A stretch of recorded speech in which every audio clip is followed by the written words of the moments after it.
believe it or not.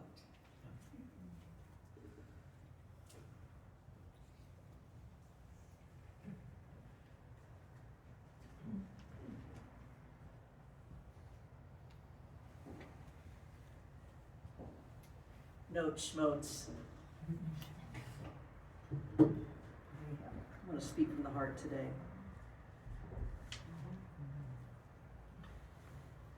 Just take a breath.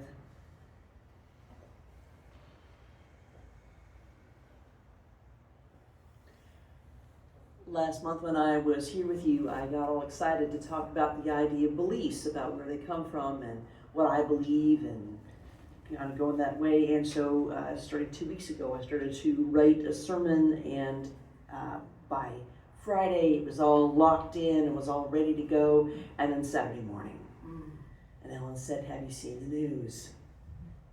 And I was heartbroken. And I ripped up the sermon that I had been working on for the last 2 weeks, and I wrote another one, and then I read it later and realized I really shouldn't write when I'm mad. So, I want to talk though a little bit about beliefs, where they come from, and how they can change. When I was, I think, 5 years old, I went to the grocery store with my mom, and out in the front of the grocery store was a young man, and he was in a wheelchair, and he had a very kind of rough looking prosthetic on one arm, and most of his legs gone, and he was in a full dress uniform, army uniform, and this was about 1970. And I remember seeing that as a little kid, and he had a bucket in his lap, a paper bucket, and was trying to collect money to live on. And I remember seeing that, and I thought, war is bad. That was my 5-year-old self, just encountering that, war is bad. And I had seen images of the war in Vietnam on TV every night, Walter Cronkite trying to tell us what was happening in Vietnam, and mostly there were counts of how many had died on either side. And I was thinking, this program, this show has no plot. It was not interesting to watch, and it was heartbreaking to watch. I was 7 years old, and I was at my Catholic school, and I learned that in the playground, the person who strikes first, the person who hits first, is the bully, and is always in the wrong. That's what the nuns told me, and most of the time I think that's still right. And I also remember getting a bracelet, a POW bracelet. It was in the 2nd grade, and the name on the bracelet, Captain Charles A. Boyd. And I prayed for him every day. War is wrong. And I remember learning in, about 10, 11 years old, I'm studying about Dr. King. And of course, because at this point we're in the 70s and Dr. King had died in the late 60s, I thought it was just ancient history.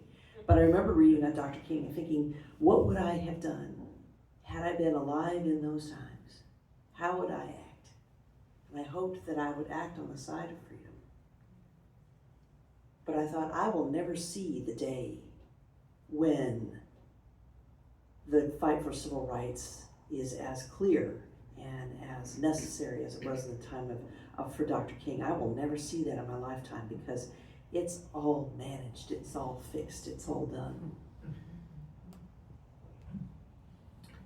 But I believed, I hoped, I prayed I would be one of those people who stood up with Dr. King and stood up on the side of freedom. I believe those things. And I remember later, I must have been maybe 12, 13 years old, and I'm studying American government civics.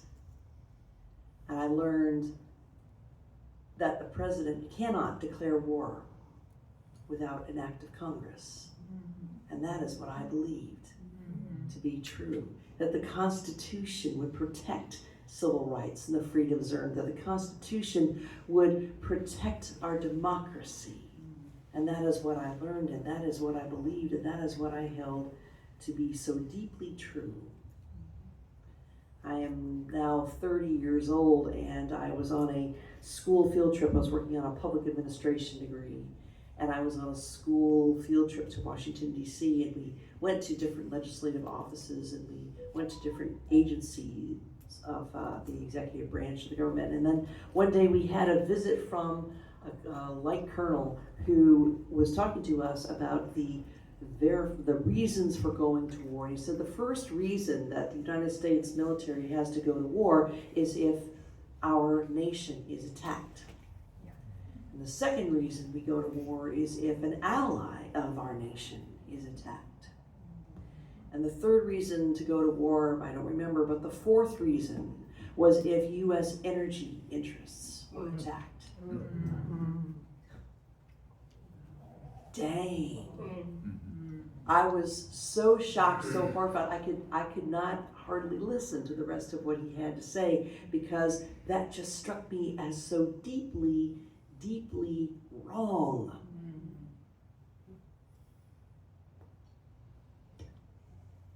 It's about 1989 or so, 1990 perhaps. I got a job, and the office where I worked sounded very fancy, the Center for the Study of World Religions at Harvard University. I was the front desk reception person, and I was so bad at my job. I am the worst reception person. I revere people who work front desk because I'm so bad at it. I had a boss. My boss, her name was Narges Boshiri. Beautiful name. She was from Iran. She didn't like to use the name Iran, though. She said, we still think of our country as Persia. Yeah. And sometimes I would hear her speak Farsi on the phone. Such a beautiful language. And she didn't talk much about how she'd come to the States, but I did learn her story a bit. I learned that her father had worked with Americans who had come in and part of the, I'm trying to find a polite word for it, but part of the intervention that the American governments had had over the decades in Iran. Her father had worked with the Americans, and when the Shah was toppled, her family had to flee. Her family, I think we as Americans who are born in this country don't really understand what that is to have to flee, to leave your family and your culture and your home and the smells of your cooking and the sounds of your little cousins, and realize you will never, ever see them again. Our guest was so kind to me because that's who she was. And so when I am reflecting on all of these things that I have experienced and learned and accepted as core beliefs on Saturday morning, that the family of this friend that I had made so long ago, that the people who were dear to her were coming under attack by a bully, striking out without authorization. I have spent so much of Saturday so angry and so frightened and so guilty and so ashamed, because so much of what had happened struck at the core beliefs of who I am and what I believe and what I feel and know to be true. This is the thing about beliefs. We talk about how we believe and what we believe, and some of it is taught and to us, and some of it is modeled to us, and some of it is learned, and some of it is tested by empirical observation. And thank God beliefs change over time, as the reading from Aunt Lamont showed us, because we decide we're going to test for ourselves what's true. and what's right and what's good. But those core beliefs down deep who make up my identity, what I know to be true and right and good and real no matter what. When assaults happen against those core beliefs, that's called moral assault. And when those assaults are made often enough, that is it's become something called moral injury. Moral injury is now a classification of mental illness recognized by the Diagnostic and Statistic Manual, DSM. Are we up to 6, 7 at this point? And I feel that for some time, certainly over the last year, but not just the last year, being subject to so much moral assault has become moral injury. And so the question is, what do we do with beliefs when beliefs vary among people, as is right, as is good? Diversity of beliefs lead to different kinds of wisdom. Sharing our beliefs is not something we should ever have to be afraid to do, recognizing that some of our beliefs may actually be wrong. I, for example, believe that cilantro is of the devil because it looks like parsley and tastes like poison. I think some of you probably have different beliefs about it. That's okay. I think some of you probably believe that pineapple on pizza is a good idea. I do not. However, if I'm out with you and I'll buy you that pineapple slice of pizza even though I think it's disgusting. It makes you happy, all's well. So that's belief on a different plane. I used to believe that olives were bad, and now I think they're awesome. But our beliefs can and do change sometimes. And that's a beautiful thing, where they become illuminated through different context, through different experience. And that's a beautiful and good thing too. I think we ought to have the courage, I pray we have the courage to share our belief system, but not to do so in a way of saying, my belief is right and yours is wrong. This is not helpful. This does not generally tend to change someone's mind. One of the things that's interesting in cognitive science is that when we come to someone with an idea that their belief, which is different from mine, I come and say, well, I don't believe in pineapple on pizza. Some people who are really attached to pineapple on pizza decide that what I'm doing is attacking them, not simply disagreeing with their matter of taste. So I think it's useful for all of us to realize that when someone else has a different belief, a different opinion, if we can approach that difference with curiosity, with interest, with the response of, tell me more, that then we develop trust. That under those circumstances, we can allow ourselves to explore something different.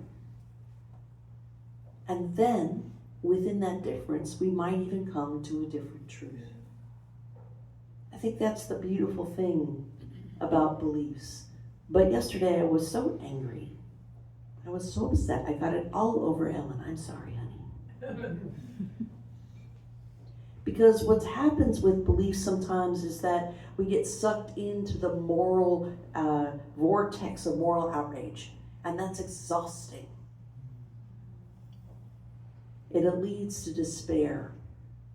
And reminded me of some of the essential strategies for belief that some of you have already talked about engaging in. That when our beliefs are assaulted, when something happens in the world where our belief system flares up and says, this is wrong, it's important to be able to say why. It's important to be able to say there are different ways about this, but it's also important to make soup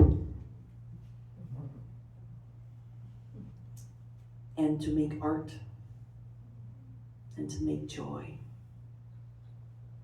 and to hold on to the center of what I hope is the belief system of everyone in this room, which was that you are loved. That you are loved and beloved. That in this community, in this time, in this place, and probably many others, you matter. And your voices, and your dreams, and your joys matter.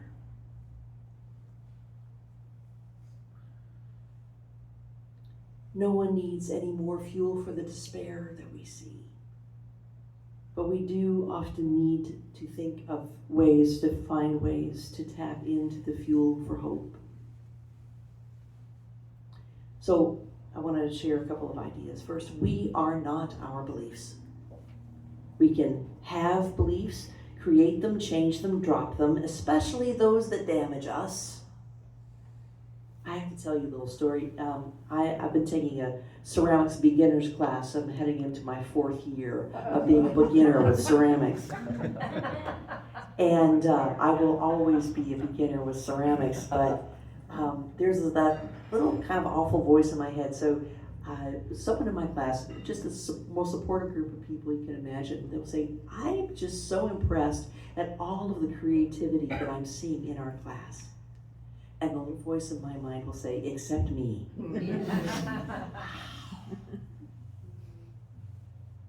That little voice is this deep, deep, deep, very unhelpful belief that I wish I could just watch out.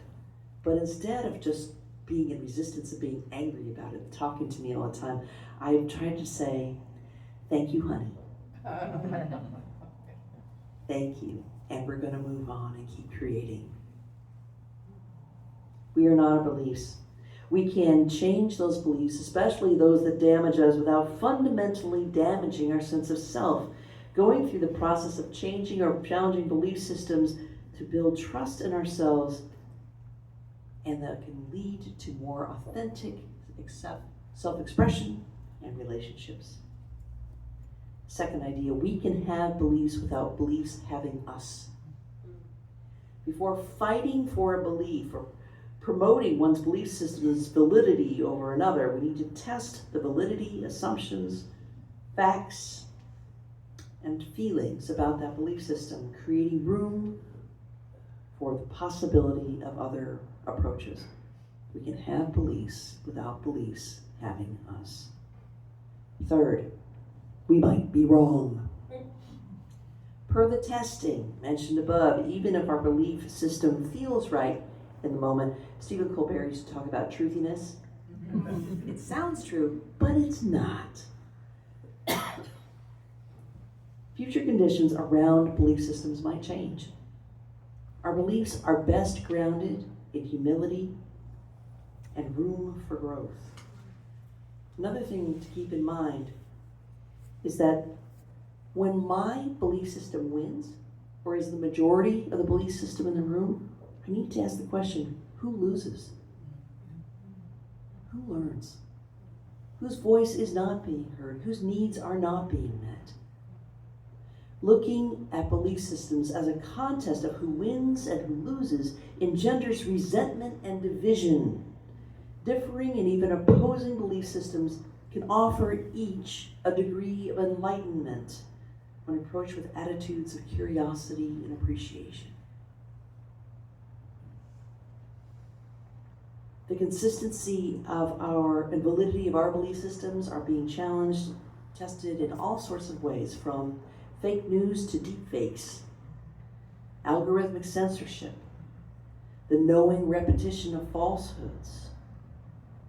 Our beliefs and our practice of speaking and living what is true, what is good, and what is worthy is essential.